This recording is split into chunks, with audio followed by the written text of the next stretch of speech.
Hi అండి. Welcome to my channel. ఇప్పుడిప్పుడే మనకొక బ్రేకింగ్ న్యూస్ అయితే రావడం జరిగింది. పెన్షనర్లకి ఇదొక సూపర్ గుడ్ న్యూస్ అని చెప్పి బ్రేకింగ్ న్యూస్ అయితే చూస్తున్నాం. 8.15%తో వడ్డీతో సహా చెల్లింపని ఆ బ్రేకింగ్ న్యూస్ గురించి అయితే తెలుసుకుందాం. మీరైతే వీడియోని ఎక్కడా కూడా స్కిప్ చేయకుండా ఎండ్ వరకు అయితే చూసేయండి. వీడియో నచ్చినట్లయితే తప్పకుండా లైక్ చేయండి, షేర్ చేయండి.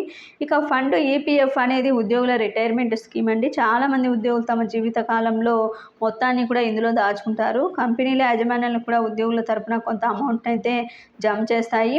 ఇక ఈ ఏడాది జూలై, ఆగస్టు నాటికి అన్ని ప్రావిడెంట్ ఫండ్ ఖాతాలకు వడ్డీ జమ అవుతుంది.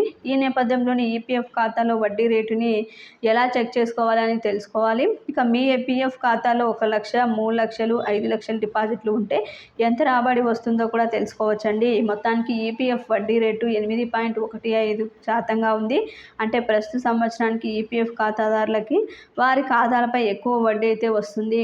ఇది ఇప్పటి వరకు ఉన్నటువంటి లేటెస్ట్ అప్డేట్. మీకు ఈ వీడియో నచ్చినట్లయితే తప్పకుండా లైక్ చేయండి, షేర్ చేయండి. Thank you for watching.